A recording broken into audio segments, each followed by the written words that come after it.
صدف کا تو آئینے کے سامنے سے اٹھنے کو جی ہی نہیں چاہ رہا تھا۔ اس کا تو جی چاہ رہا تھا کہ وہ گھنٹوں وہاں بیٹھ کر بناؤ سنگھار کرتی رہے اور خود کو آئینے میں دیکھ کر اپنے حسن پر ناز کرتی رہے۔ صدف کی ماں نے اسے مہمانوں کی آمد کا بتا دیا تھا، اس لیے اسے آئینے کے سامنے سے اٹھ کر مہمانوں کے سامنے جانا پڑا۔ آج مجاہد کے گھر والے صدف کو دیکھنے کے لیے آئے ہوئے تھے۔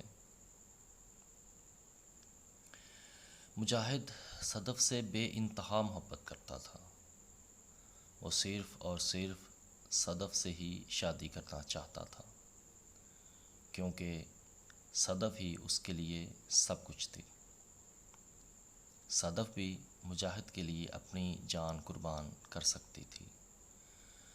وہ بھی مجاہد سے بے حد محبت کرتی تھی۔ دونوں کی دوستی ایک رونگ کال کی وجہ سے ہوئی تھی، جب مجاہد نے غلطی سے کسی اور کو فون کرنے کے بجائے صدف کے نمبر پر کال ملا دی تھی۔ مجاہد کو صدف کی آواز بہت پیاری لگی تھی۔ وہ تو صدف کی آواز سن کر ہی اس کا دیوانہ ہو گیا تھا۔ شروع میں صدف نے ایک اجنبی شخص سے بات کرنے میں کوئی دلچسپی نہ ظاہر کی، بلکہ اس سے جان چھڑانے کی کوشش کی۔ لیکن مجاہد نے اپنی کوشش جاری رکھی اور آہستہ آہستہ دونوں کے درمیان باتوں کا سلسلہ شروع ہو گیا۔ دونوں میں دوستی ہو چکی تھی۔ دوستی محبت میں بدل گئی اور محبت نے عشق کا روپ دھار لیا۔ صدف کو اپنی پہلی محبت پر رشک آنے لگا تھا۔ مجاہد نے کئی مرتبہ صدف سے ملاقات کی خواہش ظاہر کی، لیکن صدف نے ہر بار گھریلو مجبوری کے پیش نظر ملنے سے معذرت کر لی۔ البتہ دونوں کے درمیان تصاویر کا تبادلہ ہو چکا تھا۔ مجاہد نے جب سے صدف کی تصویر دیکھ لی تھی، اسے تو کچھ اور نظر ہی نہیں آتا تھا۔ عاشق کو تو بس ہر جانب محبوب ہی نظر آنے لگا تھا۔ وہ دن رات اسی کے بارے میں سوچتا رہتا۔ صدف نے جب اپنی ماں کو مجاہد کے بارے میں بتایا تو اس کی ماں نے بڑی حیرانی کا اظہار کیا تھا۔ وہ نہیں چاہتی تھی کہ ایسے لوگوں کے ساتھ رشتہ جوڑا جائے جنہیں وہ جانتے ہی نہ ہوں، لیکن صدف کی ضد کے آگے اس کے گھر والوں کو اس رشتے پر راضی ہونا پڑا تھا۔ مجاہد کو بھی اپنے گھر والوں کو راضی کرنے کے لیے کافی محنت کرنا پڑی تھی۔ صدف آج بہت خوش تھی۔ خوشی اس کے چہرے سے چھلک رہی تھی۔ وہ خوب بن سنور کر مجاہد کے گھر والوں کے سامنے پیش ہوئی تھی۔ صدف جس قدر پیاری اور خوبصورت تھی، وہ تو بناؤ سنگھار نہ بھی کرے تو دیکھنے والے نظریں نہ ہٹا پائیں۔ صدف کو بھی بناؤ سنگھار کا زیادہ شوق نہیں تھا، لیکن آج تو اس نے خود کو سنوارنے میں کوئی کسر نہیں چھوڑی تھی۔ مجاہد کے گھر والوں نے بھی صدف کے حسن کی تعریف کی تھی۔ صدف کے لیے اس سے بڑھ کر اور کیا بات ہو سکتی تھی؟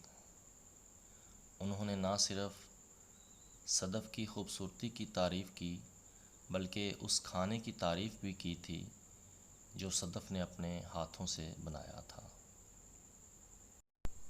کھانا کھانے کے بعد مہمان کچھ دیر ہی بیٹھنے کے بعد چلے گئے۔ صدف کو اب مجاہد کے فون کا انتظار تھا۔ اس نے رات دیر تک مجاہد کی کال کا انتظار کیا، لیکن اس کی طرف سے کوئی کال نہیں آئی۔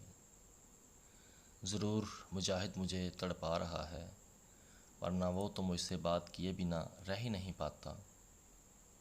صدف نے دل ہی دل میں سوچا اور سونے کے لیے لیٹ گئی۔ اگلے دن بھی مجاہد کی طرف سے کوئی کال نہیں آئی۔ صدف نے بھی فیصلہ کر لیا تھا کہ مجاہد اسے جتنا تڑپانا چاہتا ہے تڑپا لے، لیکن وہ فون کرنے میں پہل نہیں کرے گی۔ یوں 3-4 دن گزر گئے، لیکن مجاہد نے صدف کو فون نہیں کیا۔ صدف کا صبر جواب دے چکا تھا۔ اس نے ہار مان لی اور اپنے کیے ہوئے فیصلے سے پیچھے ہٹ گئی۔ وہ اس سے زیادہ نہیں تڑپ سکتی تھی۔ آخر اس نے خود ہی مجاہد کو فون کر دیا۔ صدف کو بڑی حیرانی ہوئی، کیونکہ مجاہد کے لہجے میں وہ گرم جوشی نہیں تھی جو پہلے بات کرتے وقت ہوا کرتی تھی۔ صدف نے آخر پوچھ ہی لیا کہ اصل بات کیا ہے۔ صدف کا یہ بات کرنا تھا کہ مجاہد بھڑک اٹھا۔ تم نے مجھے دھوکہ دیا ہے، جھوٹ بولا ہے مجھ سے، حقیقت کو چھپایا ہے، مجھے نفرت ہو گئی ہے تم سے۔ مجاہد نے ایک ہی سانس میں سارا زہر اگل ڈالا۔ صدف بالکل بھی نہ سمجھ سکی کہ مجاہد اس کے ساتھ ایسا کیوں کر رہا ہے۔ مجاہد، حقیقت کیا ہے؟ مجھے بتا دو، میرا تو دل ڈوبا جا رہا ہے، صدف نے روحان سے لہجے میں کہا۔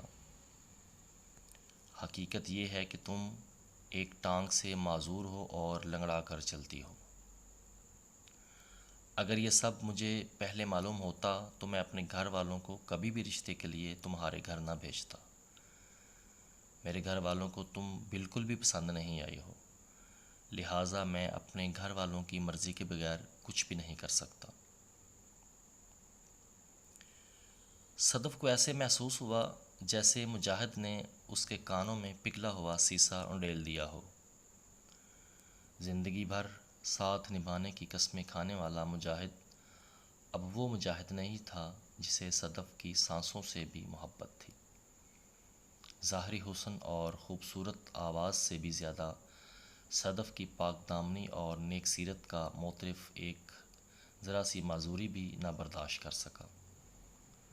صدف واقعی ایک ٹانگ سے معذور تھی، تھوڑا سا لنگڑا کر چلتی تھی، لیکن اتنی معذور نہیں تھی کہ کوئی اسے یوں بری طرح ٹھکرا دے۔